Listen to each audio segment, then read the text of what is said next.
Lance Hall here for Let's Discuss with Lance Hall. Happy to welcome Yanni Stark and Pelly. Is it Sather? Satter. Sather. Satan. Okay. Of Grand Design to the program. I'm going to go with Pelly and Yanni. How's that? Sound good? That sounds good. Of Grand Design to the program tonight. Their album out, Viva La Paradise, was released back in April on GMR Music. It is a killer melodic rock album. I love it. You guys have got to be pleased. You're getting great response and listens all over the globe from it. You've got to be pleased with that. Oh, thanks. Yeah, we are. It's, it's always kind of intimidating when you're releasing a new album to see how it's been received. But we are happy with the way that people have reacted to this album. It's really good. Excellent. Now, you started work on this actually back in June of 2017. So fairly quick work to start it in June and then have it out in April. Did it all come together quickly? Did you have parts of it done first, or how did it all come about? Well, the recording process was in June, Okay. but the writing process was maybe 6 months more. Okay. Before. Yeah. Okay. Yeah. And Pelly, I understand this is the first album that you haven't done all the music and lyrics for when it comes to Grand Design. You sort of pulled the curtain back a little bit, let others contribute? I'm actually on the previous one as well. Yeah. You did on the previous one? Yeah, Thrill of the Night was also Janne and Dennis, the two guitarists, involved. But they got more involved on this album, the new one. Okay, cool. Yeah. Excellent. Let's talk about the band. Of course, Yanni's on guitar, Pelly on vocals. You got Dennis on guitar, Stefan on bass, and the drums. I wasn't quite clear about. You had one or two different drummers work on this album, right?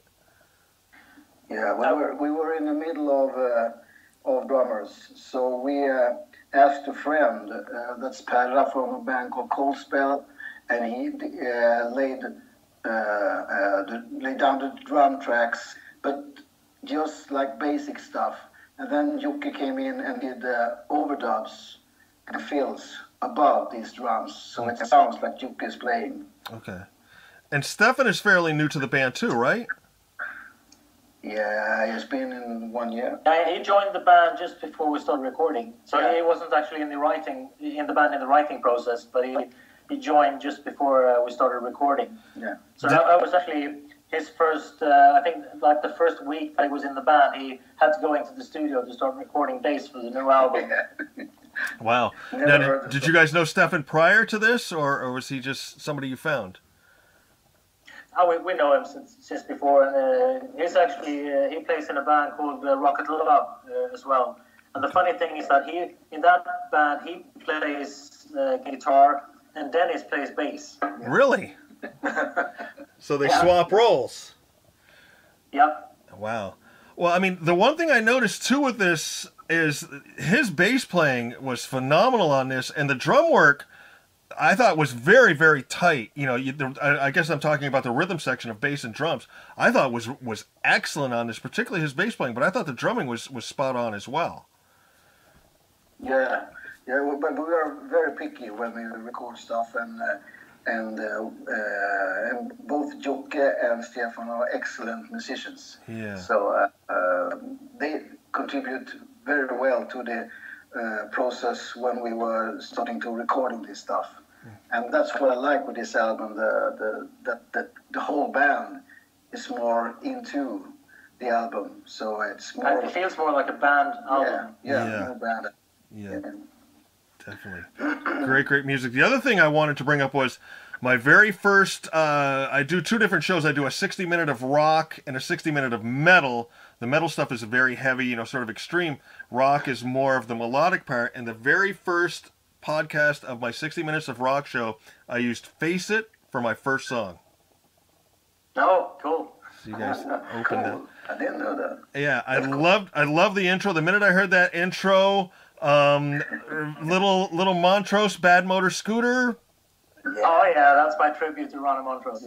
Yeah. First I heard that, I was like, yeah, this is just the way I want to kick off the show, and it was perfect. Oh, cool. Oh, that's cool. Yeah. Wanted to talk to you about a few of the tracks. I've been listening to this album a lot since we've lined up this interview, and I want to just get you guys' take on a few of the songs that I fell in love with. Too Late to Fall in Love, absolute cranker. What can you tell me about that one? That was actually a riff that I came up with, and I had recorded that because I have a studio at home, and when I come up with ideas, I just go down and turn the computer on, and I record the ideas. And some of them I use, depending on what style it is. I mean, I have some other, as you know, some other bands as well. Right. And I think I was actually, from the beginning, I was thinking that this would be an overdrive thing. Mm. But then it was a bit too, like, not enough metal for an overdrive song. So then I sent it to Pelle when we started working on the new album. And he picked up on that one immediately. And that's kind of the thing. I've thrown like 20 different ideas on him. And some of them just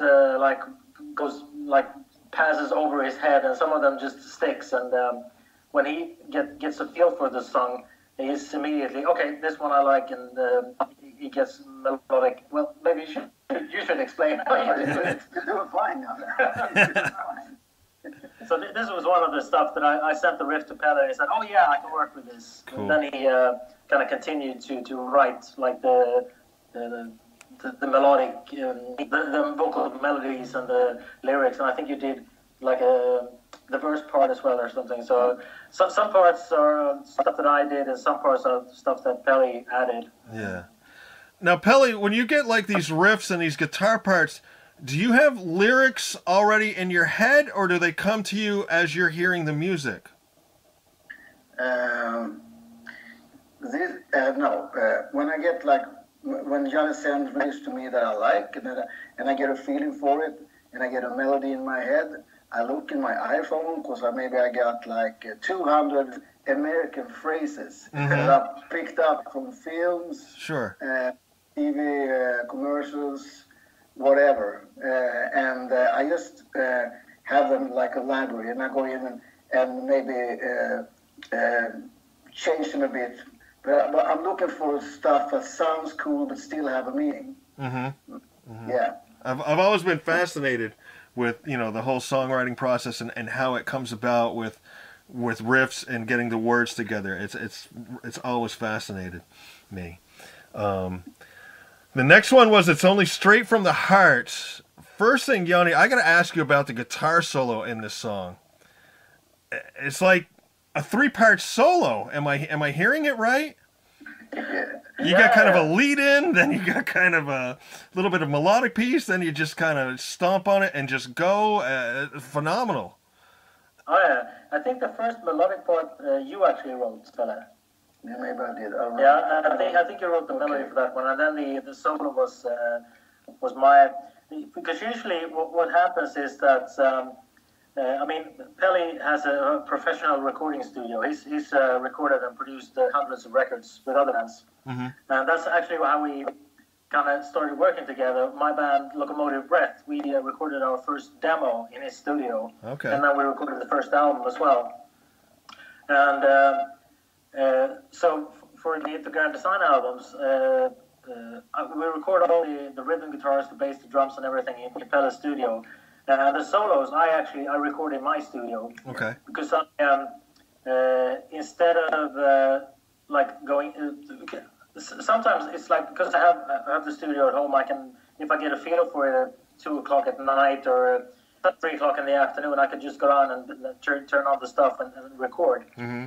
So that kind of gives me the freedom to record when I feel like, you know, and when I get a feel for it, instead of sitting in the studio and the time is ticking away, and well, maybe that day I don't really have any good ideas or whatever. Yeah. So but when I record a solo, I never like do patchwork. Like when I write a solo, I may get one part that I like. I record. Mostly I improvise. Okay. And then I record a solo, and then okay, the first part I liked, so I maybe keep that, and then I add something, and but then when I record the solo, I kind of record it from start to finish because I don't want to like cut and paste too much. So then sometimes I have like a finished solo, but then when I record it, I tend to change some things anyway. Mm-hmm. So I want to record it so I can actually do it live as well. Yeah. And this particular song, I wanted to, like I said, it's like 3 parts. Yeah. I felt that the way that Pelle had written he mostly writes the solo parts. I mean the chords for the solo part. Okay. Sometimes I tell him I can't make anything out of this. You have to change this because this doesn't work. So sometimes we change it, but sometimes when I hear it's like when I send a song to Pelle and he gets a feel for the melodic, like the vocal melodies. It's the same thing when he sends me the solo parts. Sometimes it's like it just like falls into place, and I do a solo, and the first take is like, okay, this is it. And this one was something that I got a good feel for as well, and I felt that it was like a good thing to divide it into 3 parts. Yeah, cool, excellent. Now you talk about the melody and the guitar, which brings me to the next tune that I liked was "Aim for the Heart," and I remember when I was talking to Neil about the song, what was it that was on the Merriweather Strike, the Babylon Sin City album. The opening riff, was kind of a Shankerish riff, kind of a classic UFO.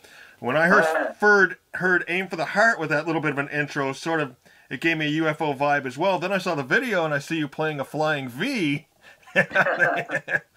And I just love the way the guitar, sort of had a sort of soft opening. And then Pelle, I love the way your lyrics, the cadence of the lyrics, and the way that it went right in with the melody of the song. I thought it was a great marriage of music, guitar, melody, and lyrics. I thought it was excellent.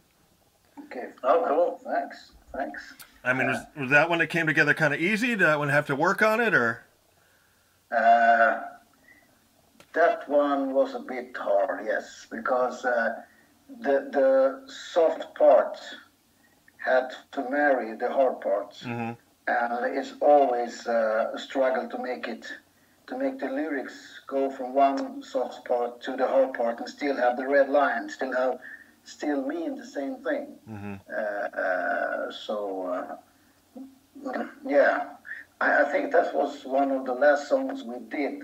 And I think that was one of the last songs I did on vocals, Mm-hmm. because it was really tough to make the vocals, especially on that one, because I had a cold, a hard one. Yeah. So I was singing on, I had some meds and I had some pills and I had everything just to survive.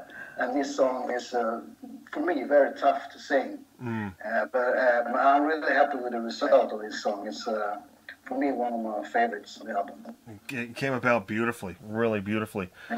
Thank you so much. For some reason, I don't know if I had like the UFO feel, but for some reason I felt that the Flying V would work fine with that song. So maybe I had Michael Schenker somewhere in the back of my head as well.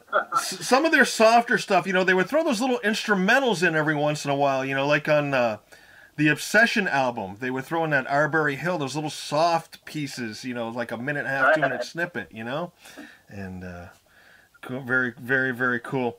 The other thing I've got to ask you about on Rock and Roll Hysteria, the intro. Did one of you guys do the intro? Did you take that from somewhere? Where did that intro come from? About asking the kids about what they like about rock music. I thought that was great. If I tell you, you keep a secret, right? If it's copyrighted, I don't know. No, the song is about USA in the 50s, when a lot of preachers tried to ban rock and roll. Okay. A lot of leaders out there. Yeah. A lot of guys in the name of God was trying to ban rock and roll. Mm-hmm. And I found this clip. It's about 3 minutes long. And I was just sitting one night. I'm very into history, and I think it was pretty fascinating that the land of rock and roll is trying to ban rock and roll. It's for me like, hey, come on. And I found this preacher, and he's talking for 3 minutes, and suddenly he says, the beat. Right. And I said, hey, that's a perfect opening for a song. Yeah. So I found this before we did the song, and the Rock and Roll Hysteria is like it's like a hymn to rock and roll and a hymn to Def Leppard at the same time. Mm-hmm. Yeah. You know, it's funny you mentioned that being like from the 50s era, because when I heard that clip, the first thing I thought of was a movie that I've watched a bunch of times called The Buddy Holly Story with Gary Busey in it. And it just sort of reminded me, I'm like, God, that sounds like something I might have heard in The Buddy Holly Story, you know? So, Yeah. it's funny you mentioned that. It's from that same. I think the clip is from like 56, 57, something. That era. Okay, very good. Yeah. Plans to tour. Like I was watching in the Viva La Paradise video. It looked like some of it was shot in Chicago. Maybe some I saw palm trees. I'm assuming that was like L.A. or somewhere. So you've obviously been to the States.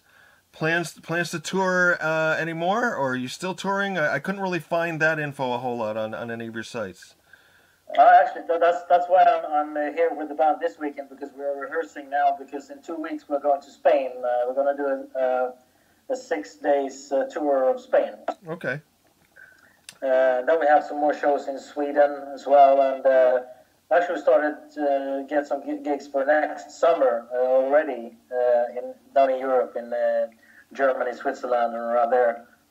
No plans for the US yet, but we're hope to get back, because we played the Melodic Rock Fest twice, and it was in Chicago, and we really loved that. It was really, really good. Excellent. So yes, the video is like an on the road video from the shows that we did in Chicago and the Melodic Rock Fest in Sweden. Cool. And when we played in Chicago, we went there a couple of days before, so we spent some time in Los Angeles as well. Excellent. I also see something about a release of some Grand Design beer. Yeah. Coming out? We're sitting here trying it now. And how is it? It's good. It's a lager. Now, do either any of you guys, you two, or any of the other guys in the band brew their own beer, or is it just something that you happened onto? No, it's we have so many micro breweries in Sweden now, and some of them. I mean, several bands have got their own beer and have been approached by breweries to do like a special edition or something. This brewery is called Copperheads. Is from where we are now. It's the town is called Västerås, and so they I think they approached us and asked if we were interested in having a Grand Design beer, and so I made the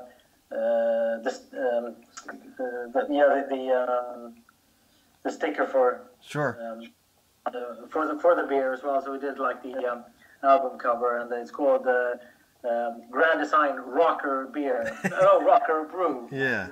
RAWKER, Rocker. That is excellent. Excellent. And it's usually the way that, we have, compared to the US, we have a really strange alcohol system here in Sweden for alcohol, because, we have the alcohol monopoly. You can't sell alcohol stronger than I think it's 2.5%. Really?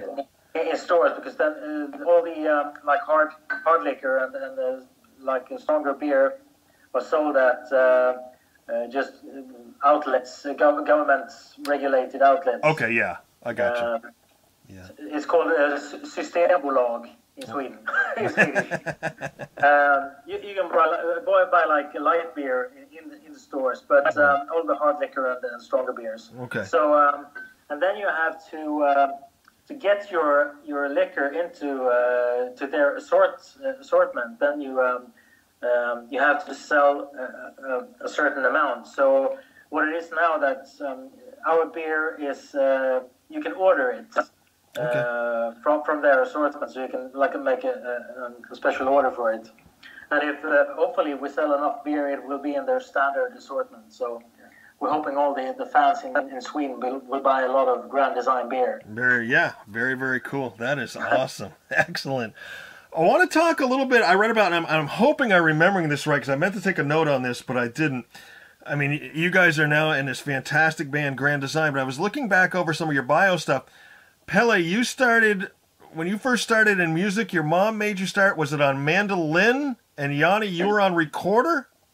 Yeah. First instrument you guys learned? I don't know about Johnny, but for my mom, she said, "Hey, Pelle, play the mandolin." And I said, "Okay." Now, for me, it was I actually started playing guitar because my mother had an old acoustic guitar. She played some chords and stuff. But to be able to take guitar classes in school, you had to play the recorder first to learn notes. Okay. And I did that for 2 weeks, and I got so bloody fed up with it. I threw it away, and I just bought like a cassette guitar course on the cassette and the book, and I started learning by myself. Very cool.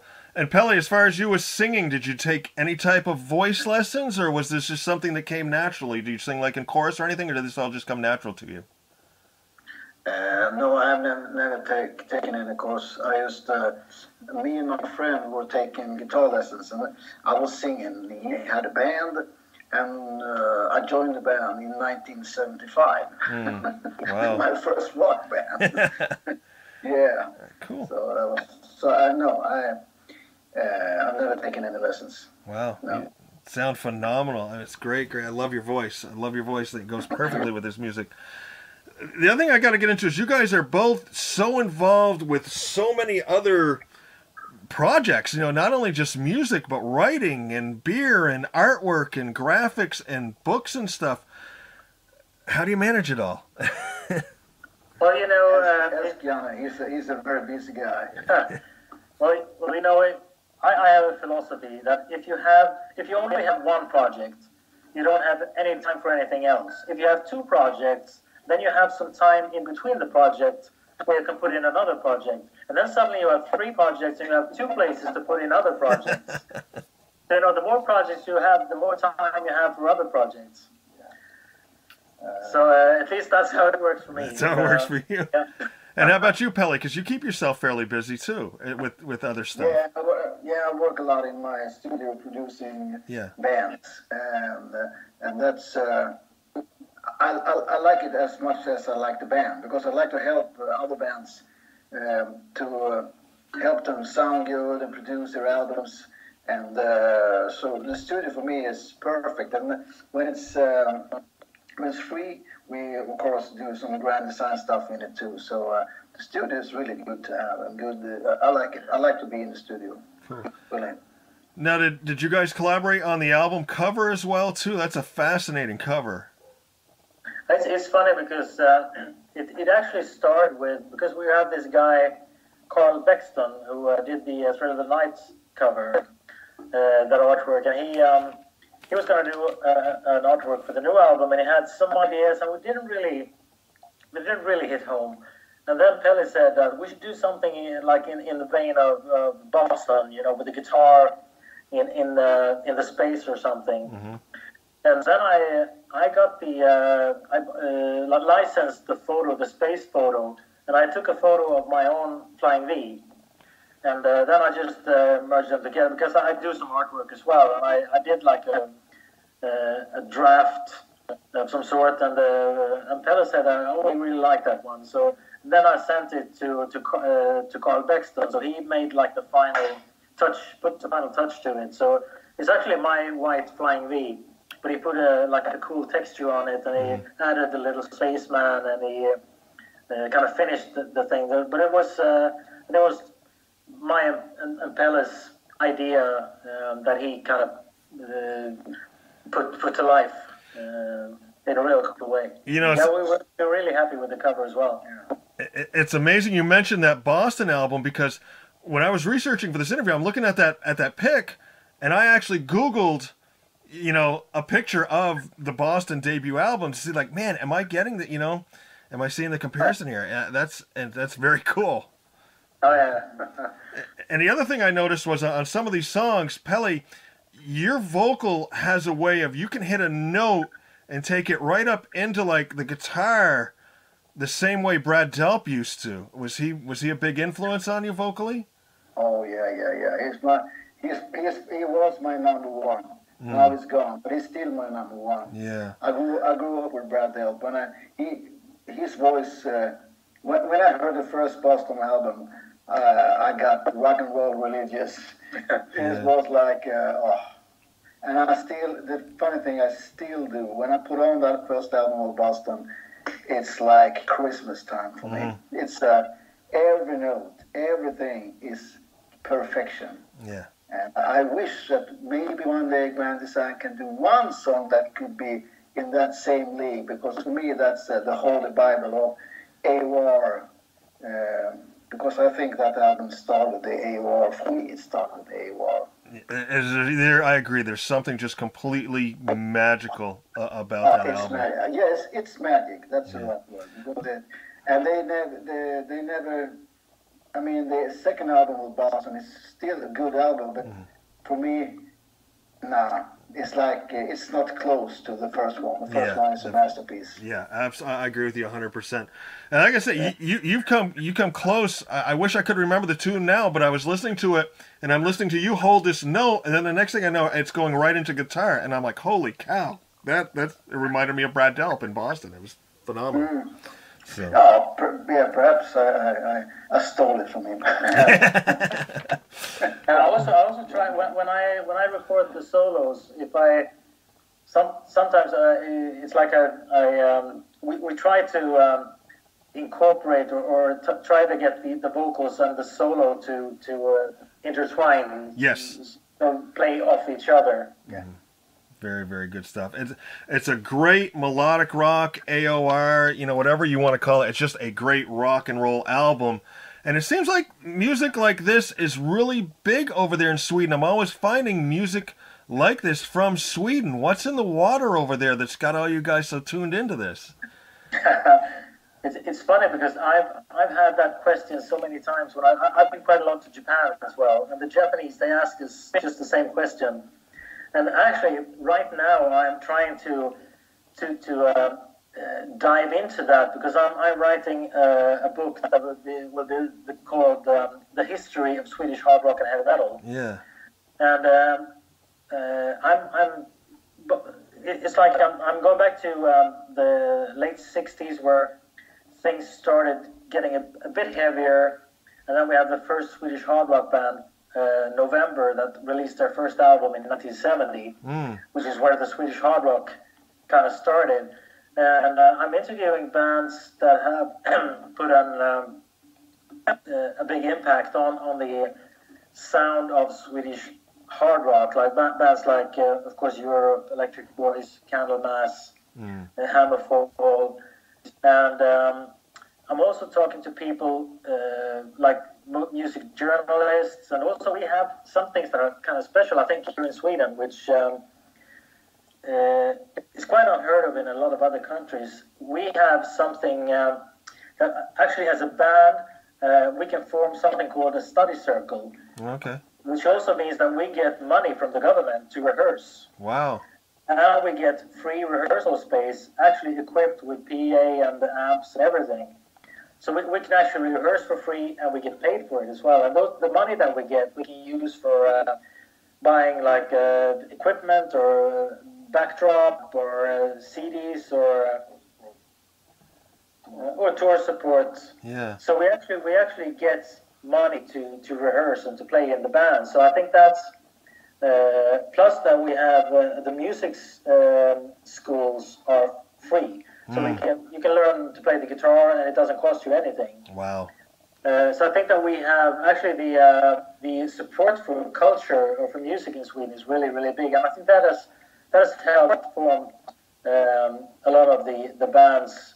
Plus, I think that one thing that I know we have the Swedes have pretty bad self-confidence. Mm-hmm.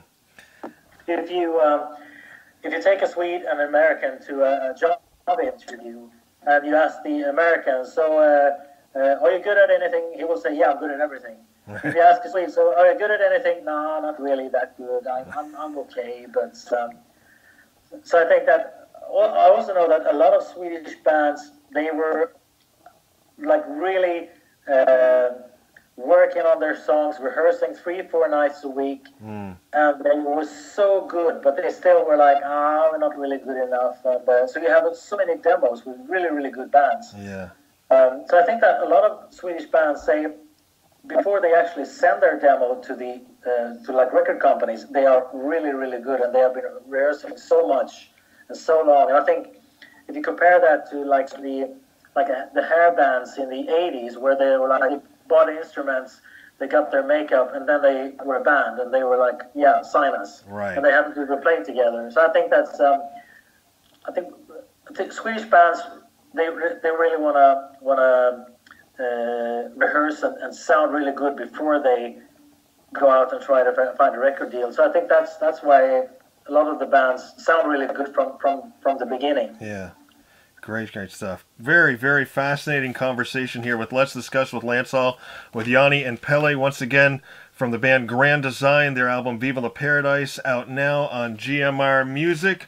I know it's getting really late over there. I'd like to wind things up with just some fun questions. Hopefully these are questions you've never been asked before. Does that sound good? That sounds great, yeah. You're both kicking back with a couple of beers. It's late at night over there. What are you having to snack on along with those beers? We're having this. Yeah, crisps. Okay. Yeah. All right. Potato chips. Potato chips, okay. Yeah. Favorite toy for each of you growing up as children?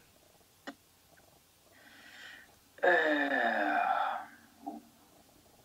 was going to say dildo, but it wasn't. that was my wife. No, I think we actually, I have a photo of myself when I'm 3 years old, and I have this little tiny miniature guitar. Okay. Very fitting. It was actually Christmas Eve when I was 3 years old, and that's the first photo I have with myself, of myself with the guitar. And I know I love that guitar, so that may have started quite early, actually. Okay. How about you, Pelle? Yeah, for me, and I still got it. It's a white elephant, and I won it on lottery when I was 2 years old, and it was twice my size. And I carried it home. I was living with my mother in Stockholm, and I still have it in the sofa behind. There it is. Very, very Yes, cool. That's and I will save it forever. Excellent. So white elephant. That's cool. Household chore, given your choice of, would you rather do the dishes or the laundry? I do the dishes because we have a dishwasher. Yeah, I have the same answer, of course. All right. Current cell phone ringtone. Ringtone on your cell phone. What was it? The ringtone on your cell phone. Yeah. Yeah, my ringtone on the cell phone is like a German, like they had when during the war. Okay. And then that's the only thing that makes me wake up in the morning, because I have it like alarm clock. I'm actually staying at Pelle's place, and I am in the living room, and he's in the bedroom, and I wake up from his signal in the morning. All right. It sounds like you're in Germany in the 40s. During the war, yeah. Okay, last one. This is my favorite one. This is the one we usually have the most fun with. If they were to make a movie of your life, what actor would you have play you in the movie? And it's your movie, your life. You can choose anyone.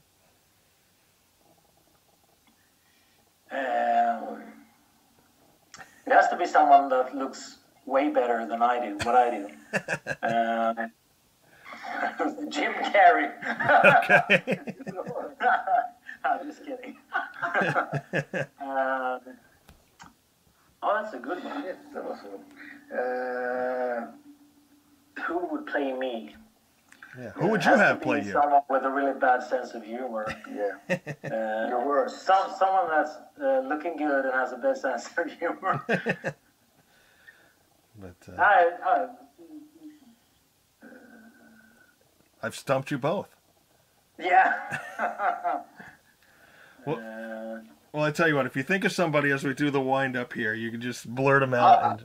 I got it. What? I would have Steve Walsh from Kansas. Okay. Yeah. Great, Yeah. great vocalist and a good-looking guy. I would have Zach Wild play me. Okay. Because then he had to shave his head. That would be awesome. That would be great. Perfect. I'm glad we got those in. Well, gentlemen, I thank you very much for taking the time. It's coming up on 1 a.m. over there in Sweden, so I'm gonna let you go. But once again, the album is Grand Design. The group is called Grand Design. The album is called Viva la Paradise. Out now at all your media outlets, and look for that Grand Design beer pretty quick too. Been talking with Yanni and Pelle tonight, vocalist and guitarist for Grand Design. Great album, gentlemen. I love it, and best of luck on all this touring, and hopefully we get you over here in the States again sometime. Thank you. Yeah, I really hope that we'll get over there again. We've played a couple of times in Chicago, and we love those shows, so I hope to play in some other places as well. So Yeah. hopefully. Excellent. Very nice talking to you. Very nice. Yeah. Thank you very much. I appreciate it. Take care, and hopefully we'll talk again soon. Yeah, you too. Okay. Bye-bye. Bye-bye. Thank you. Bye. Thank you.